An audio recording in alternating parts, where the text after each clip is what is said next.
முக்கூடல் தாமிரபரணி பாதுகாப்பு இயக்கம். இந்த தாமிரபரணி பாதுகாப்பு இயக்கம் என்பது திருநெல்வேலியில் ஐயா ஐகோ அவர்கள் சிறப்பாக தொடங்கி செயல்படுத்திக்கிட்டு இருந்தாங்க.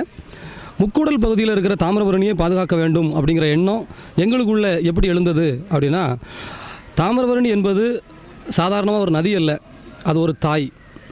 ஏன் தாய் அப்படின்னு சொல்கிறோம் அப்படின்னா, ஒரு நதி என்பது ஒரு சமூகத்தை உருவாக்கிய தாய். மனிதர்கள் ஏதோ பிறந்தோம் வளர்ந்தோம் அப்படிங்கிறது இல்லை.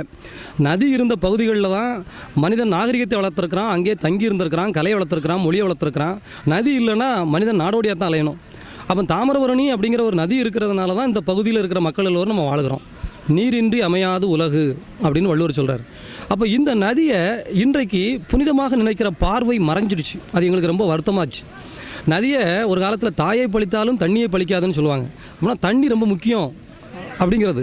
அப்போ இந்த தண்ணியை இன்றைக்கு ஆலை கழிவுகளும் வாகன கழிவுகளும் மணல் எடுத்தலும் இப்படி பல்வேறு காரணங்களால் தாமிரபரணி மாசுபடுவதை பொறுக்க முடியாமல் இந்த பகுதியில் இருக்கிற இளைஞர்கள் எல்லோரும் ஒன்று சேர்ந்து இந்த தாமிரபரணியை பாதுகாக்க வேண்டும், அதற்கு என்ன செய்வோம் அப்படிங்கிற பொழுது தாமிரபரணி பாதுகாப்பு இயக்கம் முக்கூடல் கிளை என்று நாங்கள் அவங்களோட இணைத்து கொண்டு சிறப்பான முறையில் செய்துட்ருக்கோம். கடந்த 3 ஆண்டுகளாக இந்த பணி ஓடிக்கொண்டிருக்கிறது.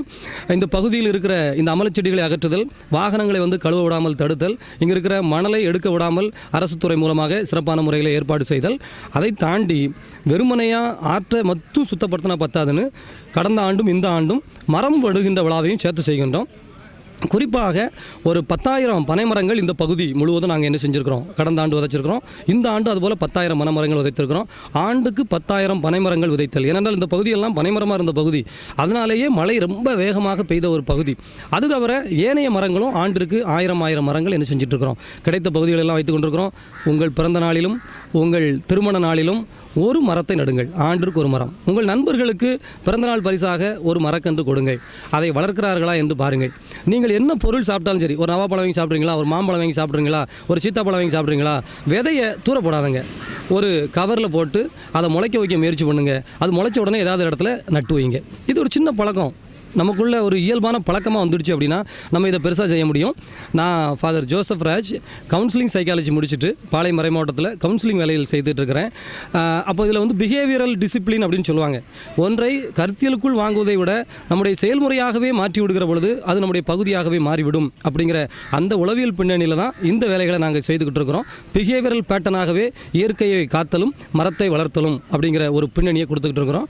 குடும்ப பிரச்சனைகளை தீர்க்கின்ற ஒரு உளவியலையும், அதே சமயத்தில் ஸ்ட்ரெஸ் மேனேஜ்மெண்ட் அப்படிங்கிறதையும் உங்கள் பள்ளி கல்லூரிகளிலே மிக சிறப்பான முறையில் மாணவர்கள் ரொம்ப ப்ராடக்டிவாக இருக்கிறதற்கும் உங்களுடைய நிறுவனங்களில் ப்ராடக்டிவாக இருக்கிறதுக்கும் செய்கிறோம். எம்எஸ்சி எம்ஃபில் கவுன்சிலிங் சைக்காலஜி முடிச்சுட்டு ஃபாதராகவும் இருக்கிறேன், கவுன்சிலிங் பண்ணிகிட்டு இருக்கிறோம். அதை தாண்டி இயற்கையை காப்போம், இறைவனை நேசிப்போம் அப்படின்னு சொல்லி செய்துக்கிட்டு இருக்கிறோம்.